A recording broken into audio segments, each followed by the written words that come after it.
I went to a house party a couple of weeks ago. It was a really nice house in a really nice neighborhood.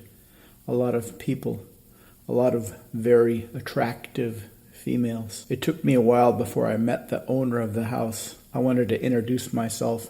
It was a friend of a friend of a friend, and so I wanted to at least meet the guy whose food I was eating and whose music I was listening to and whose alcohol I was drinking. I wasn't in any hurry, but I did finally meet the guy. Before I met the guy, he had built up a massive amount of charisma.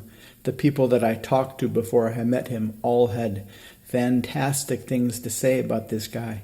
I didn't know anything about him until I met him, but before I met him, I had built up this huge image of this fantastic person in my mind before I met him. When I finally did meet this guy, I only wanted to introduce myself and explain who I was, what friend of a friend of a friend I knew, and why I was in this guy's house, and just to thank him for letting me come over. But after a few minutes of conversation, I realized that he was using a lot of very advanced patterns from conversational and covert hypnosis, and he was using them very, very powerfully, very, very elegantly, very, very positively, the only kind of use that can come from a lot of practice. And so I asked him about it. I asked him how he knew those language patterns, and he looked at me like, "Oh, you know about these too."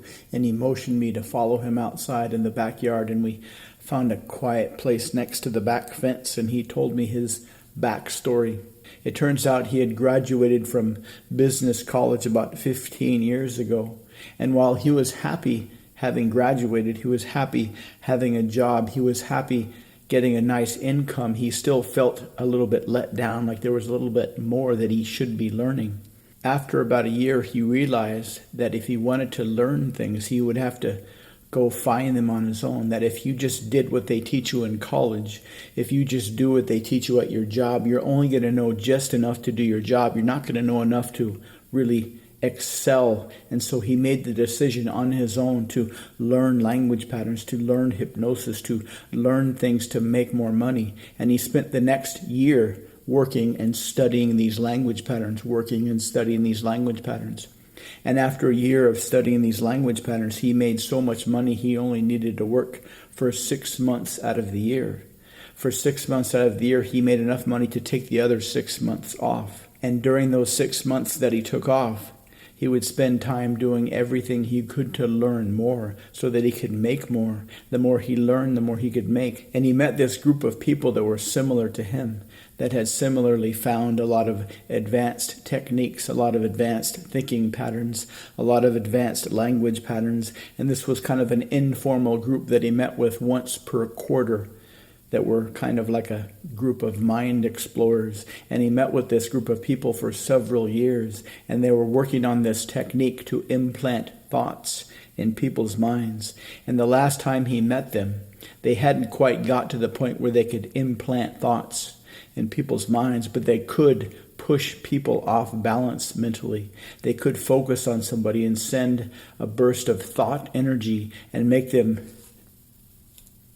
off balance for a couple of minutes, depending on how focused they were. If they were intensely focused, like somebody playing in a chess tournament, they might only be able to knock them off balance for a second or two.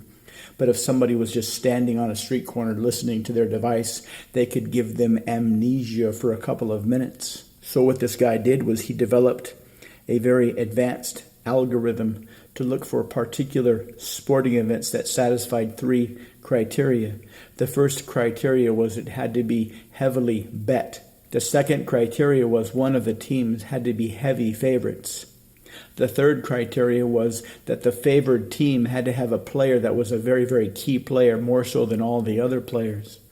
And then when he would find a game that satisfied these 3 criteria, he would go watch the team play. He would have to see the person by line of sight. He couldn't do this by TV or radio. He had to actually see the person that he was going to knock off balance. During regular play, he would knock the key player off balance only once or twice, and he would always make sure that the favored team would always win, but they would never cover the spread.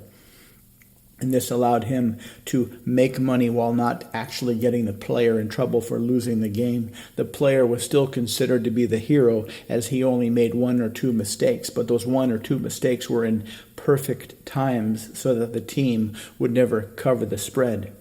And he did this for the past 5 years, and that's how he amassed his fortune, by working 3 months out of the year, using language patterns and sales and persuasion, and the other 9 months he would travel and learn things to make money, learn things to improve his persuasiveness. He would visit sporting events whenever he could. He would push people off balance whenever he could to make them not cover the spread so that he could make lots of money. And we went downstairs, and he had this fantastic game room down in the basement. He had a couple of pool tables and a really nice sound system. And I didn't even bother to ask him how he would deal with all of these beautiful women in his house. I can only imagine how he could use these skills with gorgeous women.